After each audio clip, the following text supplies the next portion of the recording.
The U.S. is developing a rescue plan for Venezuela's economy designed to pump cash into the country through banks, smartphones, and apps. But even though the Trump administration isn't rushing to reveal the details, the plan has one key condition. The timeline is to get rid of Maduro. I have no idea when that's going to be. That would begin immediately. It's a question of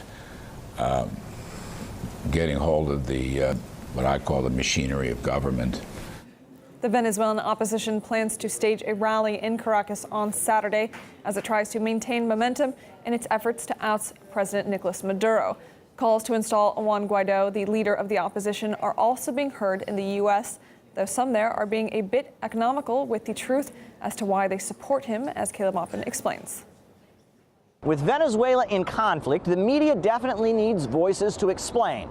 You know, analysts to assess the situation in the country. And it also helps if they can speak perfectly fluent English. So, meet Joanna Hausman, speaking in an editorial for the New York Times about Venezuela. This movement on the American left against any U.S. involvement in Venezuela is gaining traction, dangerously glorifying a brutal dictator and promoting inaction. Juan Guaido is a social democrat appointed by the National Assembly, the only remaining democratically elected institution left in Venezuela. She's Venezuelan American and she's a comedian. She loves to call out critics of U.S. foreign policy because how dare they think they might know more than her when she's an actual Venezuelan. And furthermore, she gives full support to Juan Guaido, the self-appointed U.S.-backed president of Venezuela. But here's a detail the New York Times failed to mention. Her father is Ricardo Hausman, the economics professor from Harvard University. And Ricardo Hausman, her father, is currently the envoy of Juan Guaido to the Inter-American Development Bank, the biggest lender in Latin America. It looks a lot like Miss Hausman has a pretty big dog in the fight. However, the New York Times presents her as just a liberal-minded Venezuelan who wants what's best for her people. It should be noted that her father has a lot to gain politically and professionally should regime change happen. Very cool of the New York Times not to mention, the fact that Joanna Hausman's dad is an economic advisor for Guaido. Now, the folks who handle ethics at the New York Times have a special section dedicated to possible conflicts of interest from contributors. Staff members must be sensitive that perfectly proper political activity by their spouses, family, or companions may nevertheless create conflicts of interest or the appearance of conflict. But in the end, the New York Times didn't really care. They presented her as just another voice.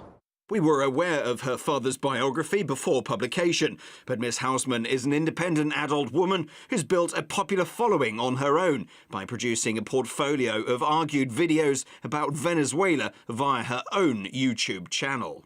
And it wasn't just the New York Times. She made her rounds to BuzzFeed, CNN, and the Four Freedoms Forum. None of them thought that her blatant family ties to Juan Guaido were of any concern. And not presenting the full picture is not all that uncommon in American media. There was a lot of outrage recently when a CNN Q&A with presidential candidate Bernie Sanders stuffed the audience with people tied to elite think tanks and the Democratic Party, but presented them as just average citizens with tough questions. How can a voter like me feel confident in your ability to represent the party?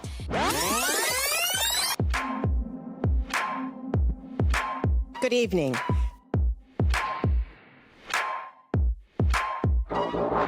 There's a lot of misinformation regarding your plan for universal health care.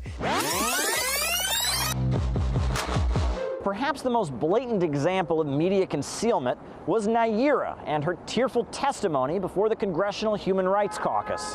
They took the babies out of the incubators. Took the incubators and left the children to die on the cold floor. She failed to give her last name, but her tearful testimony plucked America's heartstrings, and it paved the way for U.S. support for Kuwait during the Gulf War. It turned out that Naira was actually the daughter of the Kuwaiti ambassador, and her story could not be verified, and furthermore, she had arranged to testify without taking an oath, making it legal for her to lie. Yes, when it comes time to push for a certain agenda, the media seems to ignore rather inconvenient facts. But remember, behind every face is a story.